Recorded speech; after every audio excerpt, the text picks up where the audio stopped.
যদি আমি বাড়িতে থাকি তো খেলা মিস নাই বাচ্চাদের সাথে, প্রতিদিন 1 ঘন্টা মিনিমাম বাচ্চাদের সাথে খেলি প্রতিদিন। অন্য যত ব্যস্ততা থাকুক, সব ব্যস্ততার সাথে বড় ব্যস্ততা আমার সবচেয়ে বড় সম্পদ আমার বাচ্চারা। আমরা এটা শুরু করে দিয়েছি এবং এর সুফলটা আমরা পাচ্ছি আল্লাহর রহমতে। আমি অনুরোধ করবো আপনারাও সেই সময়টা দিবেন। শুধুমাত্র সময় দেয়া বলতে বাচ্চাদের সাথে গল্প করানো, সব দিক থেকে আপনি তাদের খেলার সাথী হবেন। আপনার বাচ্চা কার সাথে খেলতে গিয়ে নষ্ট হবে, আপনি সেটা কেন হতে দিবেন? আলহামদুলিল্লাহ, আমি আমার বেশ কিছুদিন থেকে প্র্যাকটিসটা করি, তবে গত প্রায় মাসখানেক যাবৎ আমি আমার বাচ্চাদের সাথে নিয়মিত খেলাধুলা করার চেষ্টা করি। তাদের সাথে আমি খেলার সাথী হব, কোন বাচ্চার সাথে খেলতে গিয়ে সে নষ্ট হবে না হবে আমি সময় দেবো তাদেরকে, এবং তাদের গল্পগুলো আপনি শুনবেন, আপনি নিজে তাদেরকে গল্প বলবেন, তাদের পড়ালেখার সাথী হয়ে যাবেন, মেশার চেষ্টা। বেশিরভাগ বাবা মা সন্তানকে সময় দিতে চান না, টিচারের কাছে দিয়ে রাখেন, আপনার কাজের বুয়ার কাছে দিয়ে রাখেন, অমুকের কাছে দিয়ে রাখেন, তমুকের। মায়েরা তো আজকাল বাচ্চাদেরকে ভালো করে নাস্তাও দিতে রাজি না। আমরা যারা মাদ্রাসা চালাই আমরা জানি, টিফিন দিয়ে দিবেন কি অল টাইমের একটা প্যাকেট ধরাই দিবেন, রেডিমেড কিছু ধরাই দিবেন। আপনার বাচ্চাকে আপনি রেডিমেড এগুলো দিয়ে দিচ্ছেন, আপনি বুড়ো হন, এই বাচ্চা আপনাকে বৃদ্ধাশ্রমে পাঠাবে, এরকম অল টাইম ধরাই দিবে।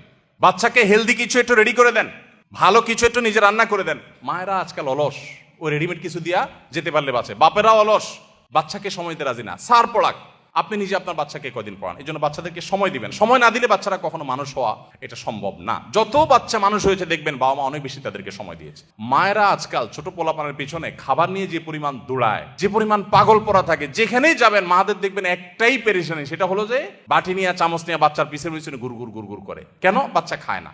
বাচ্চাকে খাওয়ানোর জন্য যত চেষ্টা আপনি করেন, হারাম খানা যেন না খায়, হালালটা যেন খায়, সেই চেষ্টা যদি তার সিকিবাগো করতেন, এক একটা আল্লাহর ওলি এমনি হয়ে যেত। হালাল উপার্জন আপনার বাচ্চাকে সৎ মানুষ হতে সাহায্য করবে। আপনি হারাম উপার্জন করবেন, 2 নম্বর কামাই করবেন, আর আশা করবেন যে আল্লাহ বেলগাছে তুমি তাল দিয়া দাও মালিক, মাবুদ। মালিক শুনবেন না, মালিক আপনার বেলগাছে তাল দিবেন না।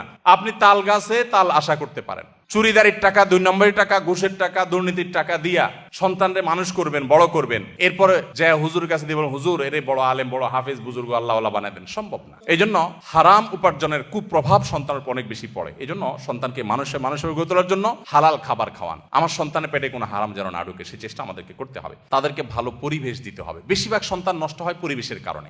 সেই পরিবেশটা শিক্ষা প্রতিষ্ঠান হতে পারে, যে শিক্ষা প্রতিষ্ঠানে বাচ্চা ভালো, আমি আমার বাচ্চাকে মনিটর করব যে বাচ্চার প্রোগ্রেস কি, সে সেখান থেকে ভালো হচ্ছে না খারাপ হচ্ছে, তাকে ভালো পরিবেশ দিতে হবে। যেই প্রতিষ্ঠানে ছেলেরা ভালো, উস্তাদরা ভালো, শিক্ষকরা ভালো, তাদের আমল ভালো, তরবিয়ত ভালো, এগুলো মনিটর করতে হয়, সেখানে আমার বাচ্চাকে দিব। যে প্রতিষ্ঠানে যা শিক্ষার সাথে কুশিক্ষা শিখে আসে, সেখানে আমার বাচ্চা দিব না। তাকে ভালো পরিবেশ, কারণ সে নষ্ট হবে ভালো খারাপ পরিবেশে গিয়ে। একটা পচা আলু যদি আপনি 1 বস্তা ভালো আলুর পাশে রেখে দেন, দেখবেন আশপাশে 2টা প্রথম পচবে, এরপরে 4টা পচবে, পচতে পুরো বস্তা পচে শেষ হয়ে যাবে। খারাপ জিনিসের প্রভাব এত বেশি। অতএব আপনার বাচ্চা, আপনি যে ফ্যামিলির সাথে বন্ধুত্ব থাকবে, বন্ডিং থাকবে, আসা যাওয়া থাকবে, আপনি দেখবেন সে ফ্যামিলি বাচ্চাগুলো কি করে। ওইগুলো গেমে আসক্ত, ওইগুলা কার্টুন দেখার রুগী। তো আপনি নিশ্চিত থাকেন আপনার বাচ্চার ভিতরে কুপ্রভাব আসবেই আসবে। আপনি সেই ফ্যামিলি বাচ্চার সাথে মিশবেন যারা এই গেম, কার্টুন আর এই সমস্ত আজেবাজে জিনিসে আসক্ত নাই।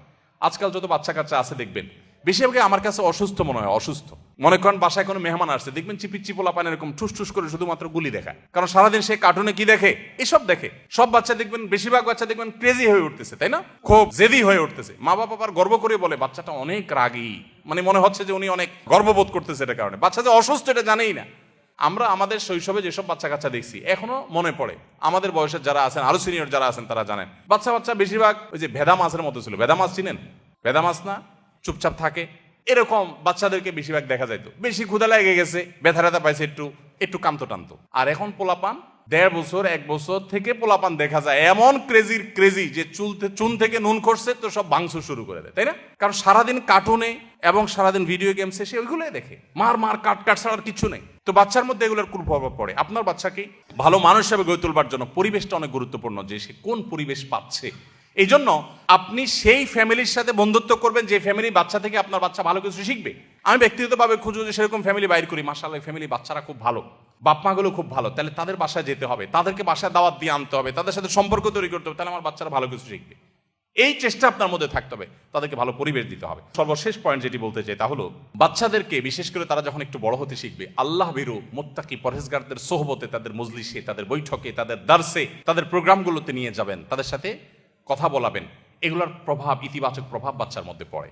আজ সৎ মানুষের যে দুর্ভিক্ষ চলছে, যে অভাব চলছে, মুত্তাকি পরহেজগার মানুষের যে খরা চলছে, এই খরা কাটাবার জন্য আমাদেরকে সংকল্প করতে হবে, সিরিয়াস হতে হবে, সব দিক থেকে আমাদেরকে নড়ে চড়ে বসতে হবে।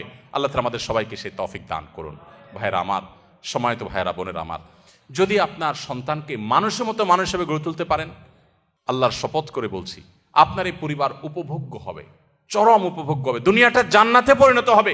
যখন আপনার সন্তানটা মায়ের সামনে মাথাটা উঁচু করে কথা বলতে লাজ বোধ হয়, লজ্জা বোধ হয়, যখন দেখবেন বাবা কোনো কথা বললে ফিরে আরেকটা কথা বলার মতো সাহস হয় না, এই সন্তানকে এখন ঘরে ঘরে আছে?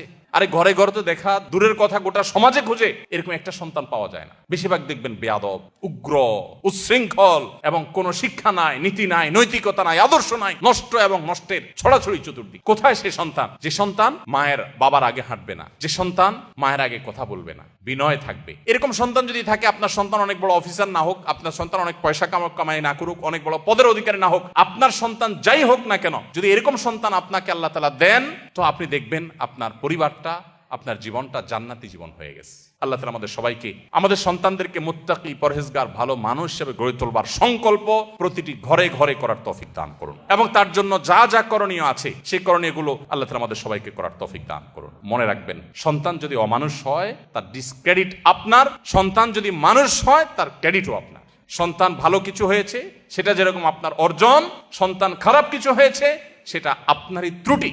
অতএব সন্তানের মধ্যে কোনো ত্রুটি দেখলেন চিন্তা করতে থাকুন, আমার ঘাপলাটা কোন জায়গায়, আমার ঝামেলাটা কোন জায়গায়, যার কারণে সন্তানের মধ্যে এই খারাপ দিকটা আমি দেখতে পাচ্ছি। আল্লাহ তাআলা আমাদের সবাইকে সুসন্তানের বাবা মা হওয়ার তৌফিক দান করুন। আমাদের সন্তানদেরকে, আমাদের পুরো পরিবারের সমস্ত সদস্যদেরকে আল্লাহ তাআলা মুত্তাকিদের ইমাম হওয়ার তৌফিক দান করুন। আমাদের সন্তানদেরকে আমাদের নয়ন জোড়ানোর মতো সন্তান হওয়ার তৌফিক দান করুন। মা বাবা হিসাবে আমাদেরকে আদর্শ মা বাবা হওয়ার তৌফিক দান করুন।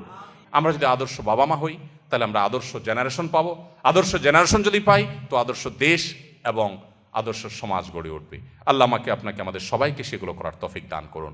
জাযাকুমুল্লাহু খায়রা ওয়া আখিরু দাওয়ানা আনিল হামদুলিল্লাহি রাব্বিল আলামিন।